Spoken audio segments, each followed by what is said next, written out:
structure is a user defined data type. Since we talked about array, it will help you to understand about structures also. मैंने array में बोला था collection of similar type of data है, structure में collection of different type of data है.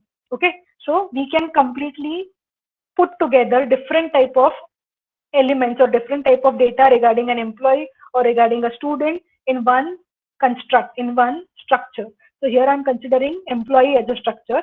So this is nothing but a user defined data type. मैं define कर रही हूँ, तो structure define करने के लिए हमें एक keyword की जरूरत पड़ती है, which is nothing but struct, followed by structure name.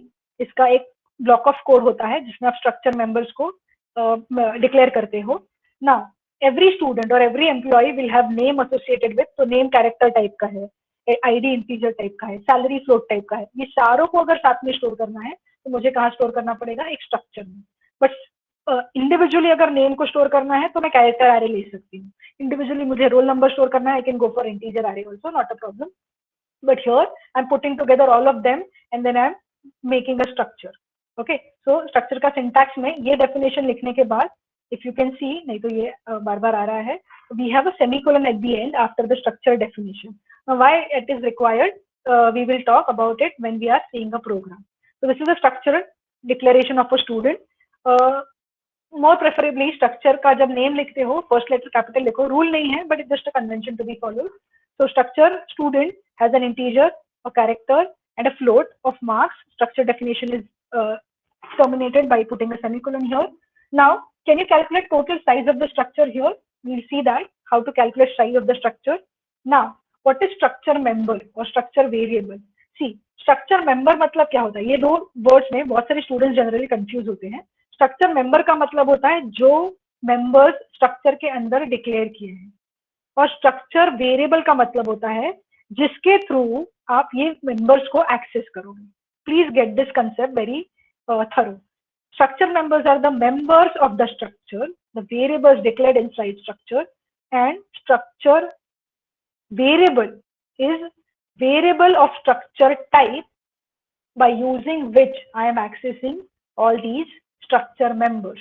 So S1 dot roll number, S1 dot roll number, S2 dot roll number, S3. 3 students के लिए अगर मुझे ये same structure store करना है, तो it will be student 1 dot roll number, student 1 dot name, student 1 dot marks, student 2 dot roll number, student 2 dot name, student 2 dot marks. और इधर तुम उसको वेरिएबल ऐसे डिक्लेयर करो या मेन फंक्शन में ये एक लाइन लिख सकते हो. See, this line is similar to int a, जहाँ पे int is a data type, a is a variable.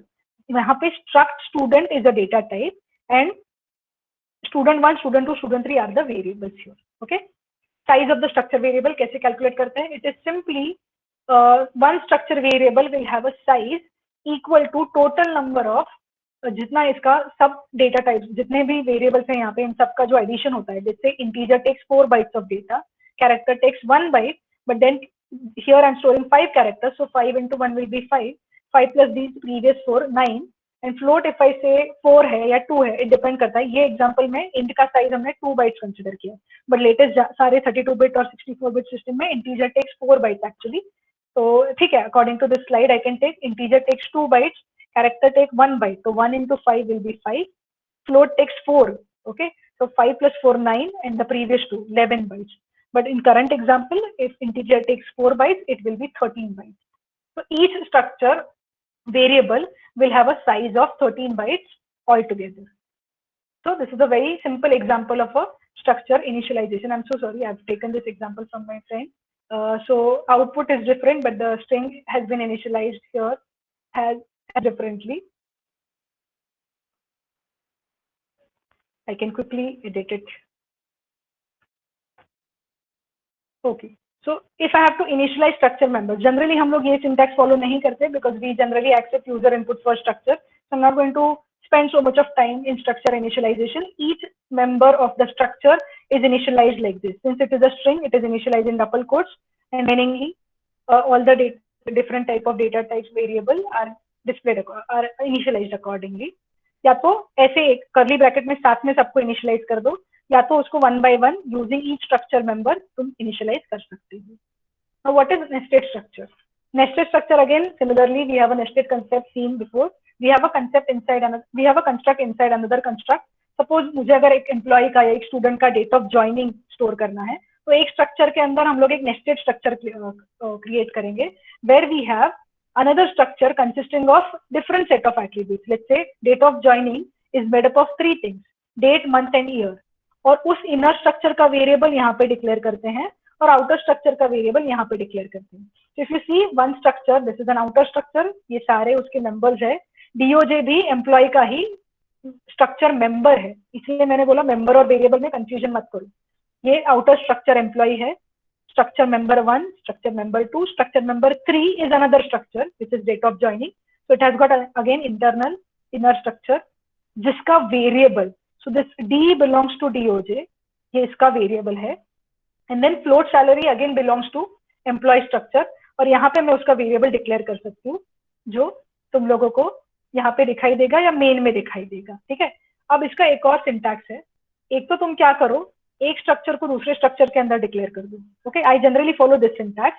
या तो कुछ स्टूडेंट कैसे करते हैं, नेस्टेड स्ट्रक्चर को अलग से डिक्लेयर कर दो और उसका जो वेरिएबल है वो दूसरे स्ट्रक्चर के अंदर डिक्लेयर कर दो.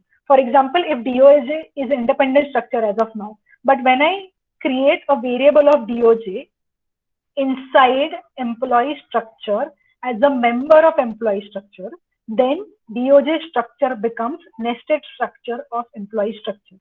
Okay, I'll quickly repeat. When I create DOJ structure as an independent structure, but then if I take variable of DOJ structure and write it or declare it inside employee structure, in that case DOJ also becomes nested structure of employee structure. So either this syntax or this syntax. You can go for any one of these syntax. Now, when do we require array of structure? पहले वाले एकदम example में हमने देखा था, यहाँ पे 3 students है. What if मेरे क्लास में 70 स्टूडेंट्स है? I cannot keep on writing ST70, ST69, ST59. So many variables I cannot declare. तो इन स्ट्रक्चर वेरिएबल्स का हम array क्रिएट कर सकते हैं. So array of structure का मतलब ही यही होता है कि एक एम्प्लॉय के लिए ये स्ट्रक्चर है, बट ऐसे अगर 10 एम्प्लॉयज के लिए मुझे अगर डेटा स्टोर करना है, I can take data type struct employee और उसका वेरिएबल क्रिएट करेंगे 10 एम्प्लॉयज के लिए. इसके ऊपर बेस्ड हम लोग एक प्रोग्राम देखेंगे. इसका एक्सप्लेनेशन कैसे होता है. See if I have an employee array, then employee 0, each employee is storing name, ID and salary. तो ऐसे 10 एम्प्लॉयज है मेरे पास, ई ऑफ 0 से लेके ई ऑफ 9 तक. हर एक एम्प्लॉय, जैसे ये this looks like an array, no, each array stores a value, but array में एक ही वैल्यू होता है क्योंकि वो सिमिलर टाइप ऑफ एलिमेंट्स को स्टोर करता है. Right now what is happening, structure element multiple type of elements को स्टोर कर रहा है. तो स्ट्रक्चर के जो तीनों मेंबर्स है वो हर एक एम्प्लॉय स्ट्रक्चर वेरिएबल के पास है. So e of 0 will have all the 3 values, e of 1 will have all the 3 values and so on and so forth. This is about array of structure. इसको भी initialise कर सकते हैं, but इसका initialisation थोड़ा सा कॉम्प्लिकेटेड है. तो instead of explaining its initialisation, I can go to quickly a nested structure example. See, this is the same structure which I have taken in slide also. इसका program है ये, उसका indentation if you observe. इसका variable अभी मैंने DOJ करके declare किया है, which is a nested structure for employee structure. When you accept value for a structure, since it is an array of structure, you will always ask for number of employees first. अब each number of employee के पास क्या क्या variables है? We have declared name, ID, date of joining and salary. ये 4 मेरे structure के members है, एम्प्लॉय स्ट्रक्चर के मेंबर्स है. ओके, और डेट ऑफ ज्वाइनिंग स्ट्रक्चर के 3 मेंबर्स है, डे, मंथ एंड ईयर. अब ध्यान दो, here when I am actually using name, ID and salary, these 3 can be directly accessed using E of I, क्योंकि E variable किसको belong करता है? Employ structure को. ओके, तो directly if I just right E dot name, जैसे मैंने पहले बोला था S1 डॉट नेम स्टूडेंट के लिए, E dot name is one employee का name, and if I am making array of that, it becomes E of I dot name. तो E of 0 का नाम, E of 1 का नाम, E of 2 का नाम, इसके लिए ये फॉर लूप चलाया है. ऐसे करते करते सारे एम्प्लॉयज का. अभी सी जनरली जब आप स्ट्रिंग रीड करते हो, यहाँ पे एम्परसेंड नहीं लिखोगे तो भी चलेगा, ये मिस्टेक नहीं है. Even if you don't write it here, that's okay, that's fine. Ampersand E of I dot ID is reading ID value of an employee each time, E of 0, E of 1, E of 2, E of 3. And then date of joining is a nested structure. तो date of joining के जो 3 members है, day, month, year, उसको ई directly access नहीं कर सकता, ई को किसके थ्रू जाना पड़ेगा, अभी डीओजे के थ्रू जाना पड़ेगा. So the syntax will be E dot DOJ dot day, E dot DOJ dot month, E dot DOJ dot year. But ये ई अकेला नहीं है एम्प्लॉय, इसका मैंने एरे क्रिएट किया है. So e of i dot DOJ dot day, मतलब e of 0 employ का डेट ऑफ ज्वाइनिंग का day value, e of 0 employ का डेट ऑफ ज्वाइनिंग का month value, e of 0 employ का डेट ऑफ ज्वाइनिंग का year value. ऐसे तीनों parameters हमें रीड करने पड़ेंगे. This is how it is. So this is reading a nested structure. तो जैसे आपने वैल्यूज रीड किए वैसे ही आप यूजिंग फॉर लूप प्रॉपर उनको फॉर्मेट करके प्रिंट कर सकते हो. ये प्रिंटिंग कैसे किया है, percentage is a string, backslash T, ये बैकस्लैश टी क्या कर रहा है एग्जैक्टली, ये जो स्पेस है इन बिटवीन वो तुम लोगों को प्रॉपरली मेंटेन करना पड़ेगा. तो मैंने मेरे स्ट्रक्चर को एक टाइटल दिया है, जितने वैल्यूज हम लोग स्टोर कर रहे हैं. तो ये टाइटल एक नॉर्मल प्रिंट स्टेटमेंट में मैंने प्रोवाइड किया है, एक डैश करके एक सिंपल लाइन लीव किया है. And then I have put it all the values in a for loop. One by one, all the values are displayed the way they were read from the user. One by one, all the values are displayed. And बीच में मैंने dash put किया है, that is nothing but date of joining, either date, day, month, and year. Likewise, it is displayed. So this was your array to structure. Array using structure. Okay. Now let me quickly show you the initialization also, but we are not going to follow this since we always accept input from users. Since I've told you the program has to generate dynamic output based on dynamic input. These are some examples of passing structure to functions. So structure variable is passed to a function here. Okay, so you see the same program has been continued here. It is a declaration, function का declaration. तो ये वाला part avoid करो, पहले देखो ही मत. देखो कि इंट मेन है प्रोग्राम में, मुझे क्या करना है, एक स्टूडेंट का नेम और परसेंटेज प्रिंट करना है. तो नेम और परसेंटेज मैंने कहाँ पे डिक्लेयर किया हुआ है, उसका आईडी नेम और परसेंटेज स्ट्रक्चर के अंदर. अब वो स्ट्रक्चर के डेटा को यूजिंग फंक्शन मुझे एक्सेस करना है, तो मुझे स्ट्रक्चर वेरिएबल को एज अ पैरामीटर पास करना पड़ेगा फंक्शन को. तो ये जो स्ट्रक्चर का वेरिएबल है जो तुम लोग मेन में क्रिएट करते हो, उसको ही तुम फंक्शन को पास करते हो. यहाँ पे फंक्शन रिकॉर्ड, ये स्ट्रक्चर वेरिएबल का.